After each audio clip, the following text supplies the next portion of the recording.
This is a quick unboxing of the Thermalright AXP120 X67 white RGB.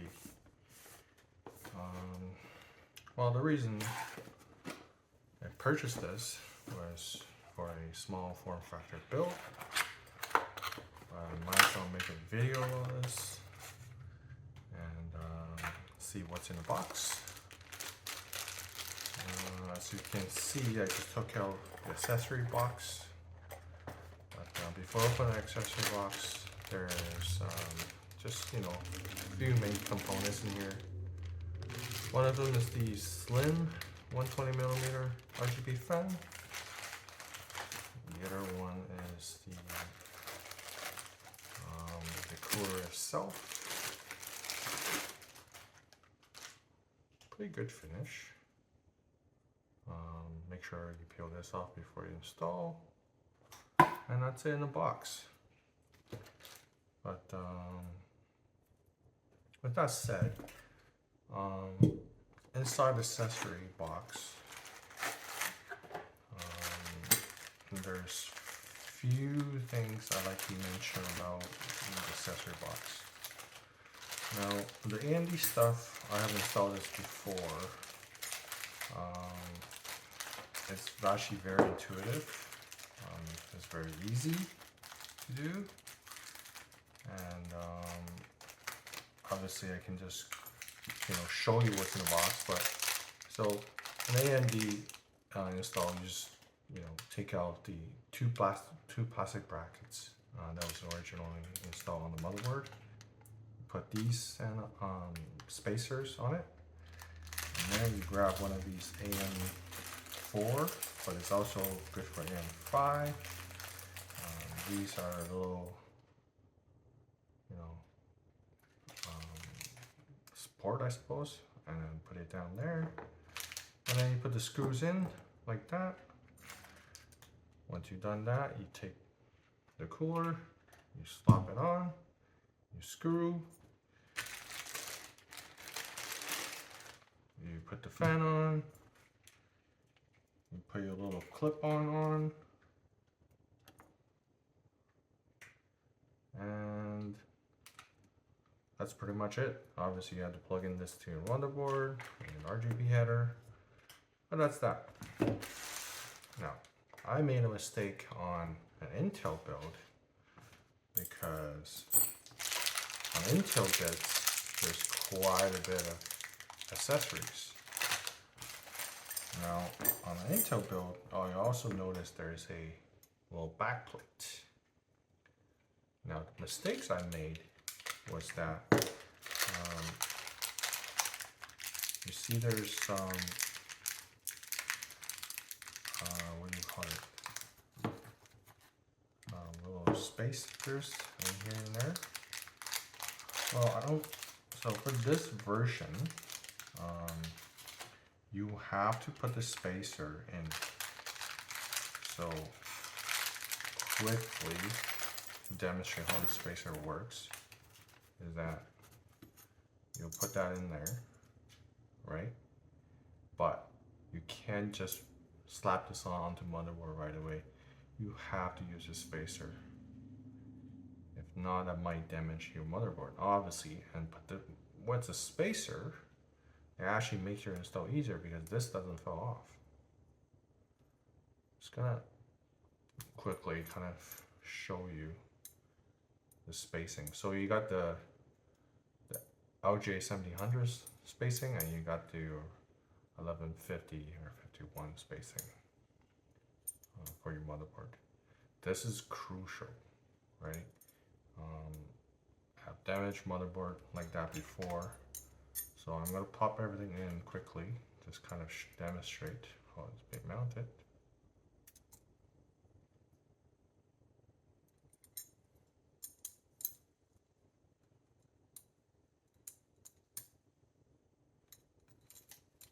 Hard to pop in. Obviously, these can be a little bit loose because once you actually mount this onto your motherboard and put a little bit of torque while put the spacers on, you're gonna end up tightening this a little bit more. So don't worry it's loose. Just make sure this is on. But you know what? Overall, I still like the Thermalright installs. And if you look at this, there's a 1700, and then there is a 1150 or 1200 spacing. Now, if you got a motherboard, pretty much put this up, pop in the back, or like this, and then you put the spacers on. In this case, depends on your motherboard. You can select whichever you want. I think this is very similar to a lot of what do we call it? The Noctua installs. Very similar to those. Depends on your orientation. You might want to put this like this, like that. Just for demonstration, I'm gonna pop in like that. And then you screw down these.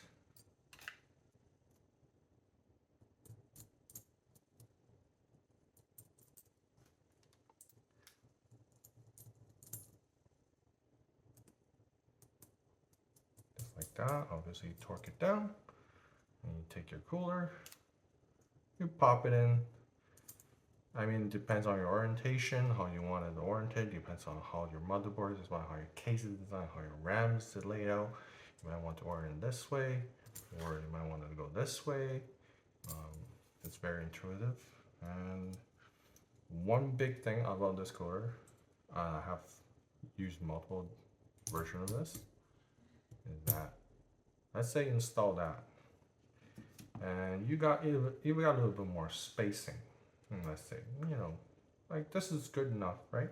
But you want a little bit bigger fan. So you get the normal thickness, which is a 25 millimeter fan. And it does come with these, well, what do you call it, clips.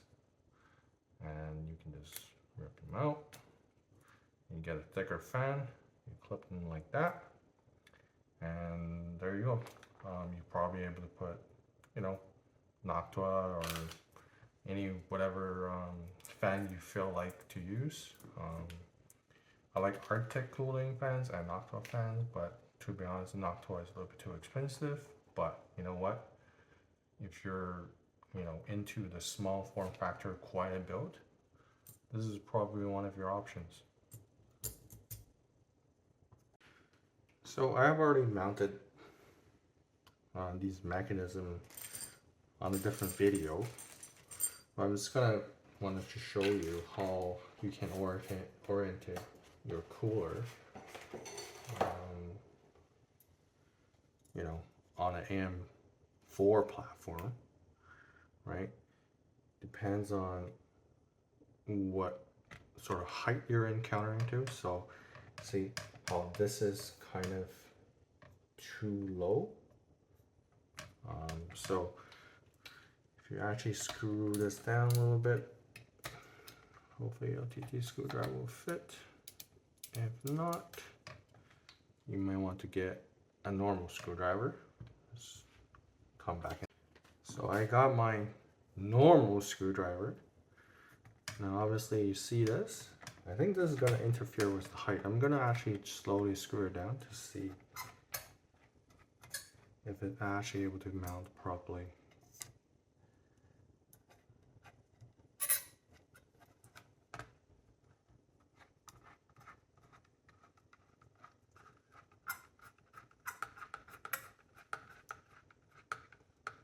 I think I'm super lucky.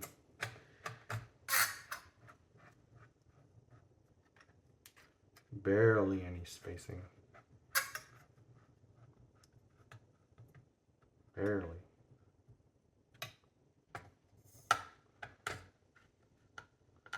So screw this in just for a space test. I got one paper from you know, instruction manual, which you might want to skip after this video, but just do a thickness test. Look at this. This is no spacing. This is like not even a page spacing. It's probably already touching.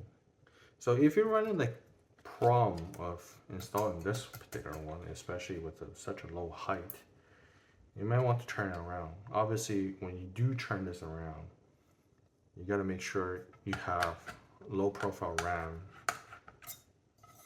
for this type of scenario. And if you got one of those shiny RGB RAMs around, you might not able to use them just because of the height.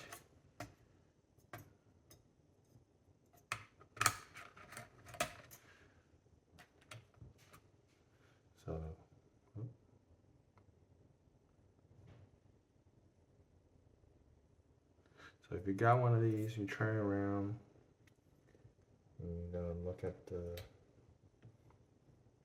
tolerance, the height, and this is also very, very tight. And this is almost close to a low profile RAM, a normal style RAM. There's no RGB or anything. And I think I might even have trouble installing this way.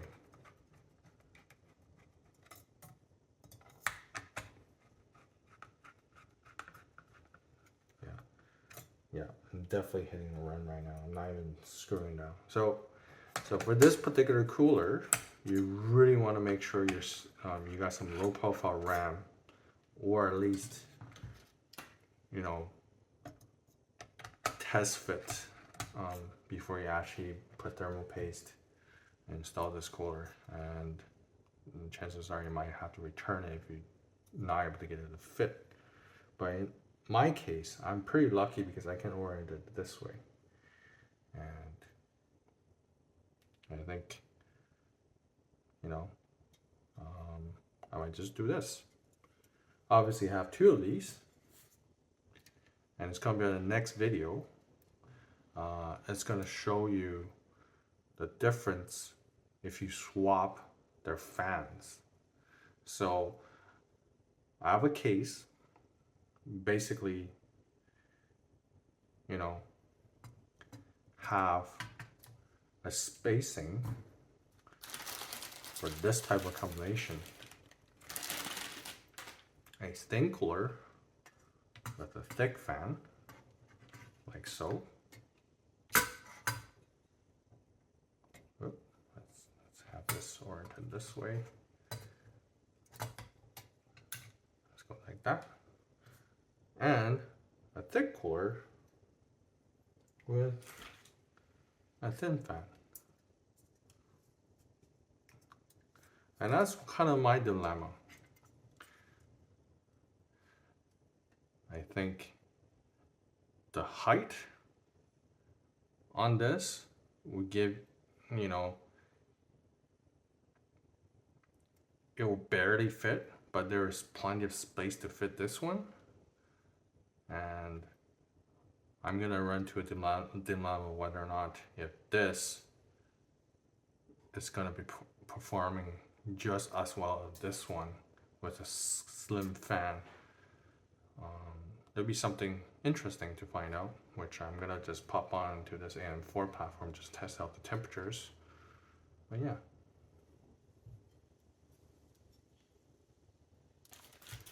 So stay tuned for my next video